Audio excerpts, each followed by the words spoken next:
5 things you probably didn't know about Star Trek Insurrection. For example, it could have been more like Heart of Darkness instead of the extended TV episode that we ended up with. And while Insurrection is nowhere near one of the worst Star Trek movies, it definitely sits in the middle of the pack. From Asimov references, destroyed sets, the first fully CG ships in a Star Trek movie, and a DS9 character cut from the final film, let's get into it.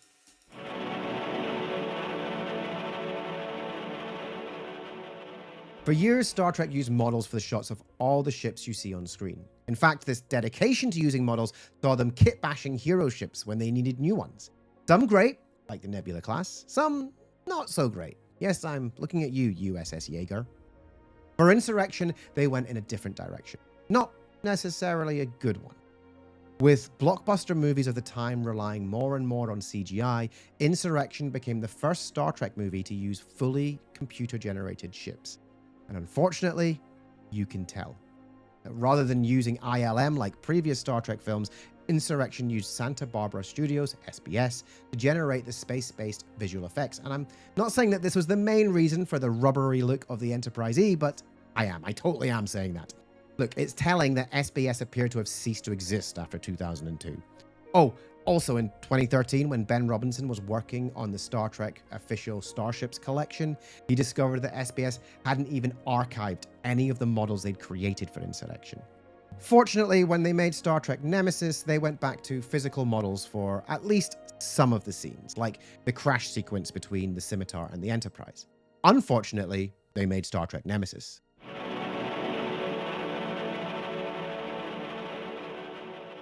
You know that hippie-like commune that is the Baku village? Unlike the ships, that was real. Herman Zimmerman, the production designer for Insurrection, said that it was probably the most scenery we've built for a Star Trek motion picture since the first one, when everything was brand new. And it really does show. Now, we did have the usual reused sets for the scenes based on the ships. However, Insurrection mostly took place on the Baku planet. And according to Jonathan Frakes, half of the shooting schedule took place on location.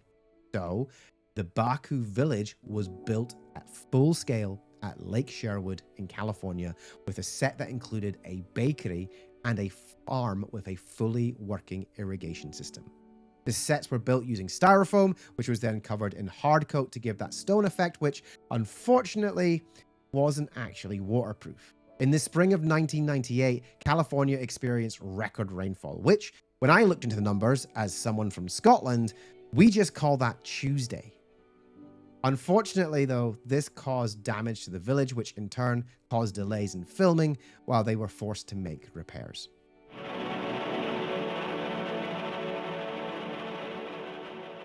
Star Trek Insurrection takes place in 2375, the same year that the Dominion War was ravaging the Alpha Quadrant.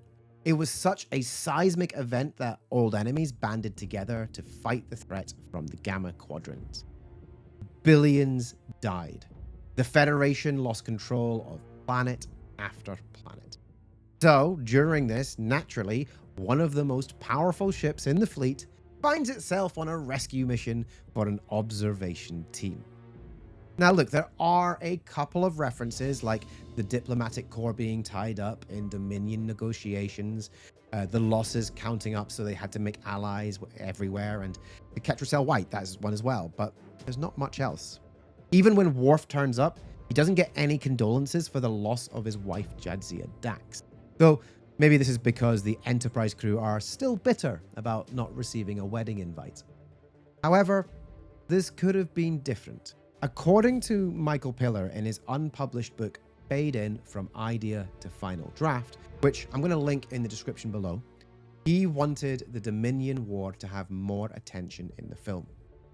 After Jadzia died at the end of Season 6 of Deep Space Nine, the following lines were proposed. I've thought so much about you since we heard the terrible news about your wife.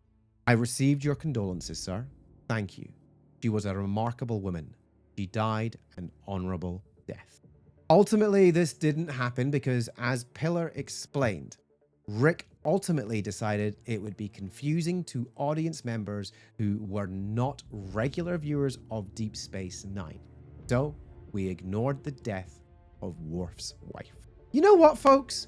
Between his insistence on trying to bring the original series cast into Generations, not allowing this one simple line about Jadzia, but mostly his treatment of the many people in Star Trek, including Terry Farrell and Garrett Wang, another one, look into it, I'm starting to think that Rick Berman wasn't great for Star Trek.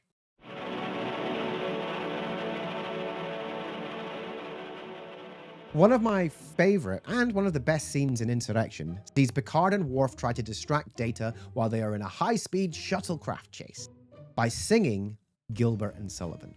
And while Pillar states that the suggestion for Gilbert and Sullivan comes from Patrick Stewart, Data singing is also a reference to Isaac Asimov. In Runaround by Isaac Asimov, a malfunctioning robot recites Gilbert and Sullivan while evading capture by his human masters. Look, I'm just glad that they chose Gilbert and Sullivan rather than Andrew Lloyd Webber. Like, none of us need to hear Picard, Data, and Worf perform Cats.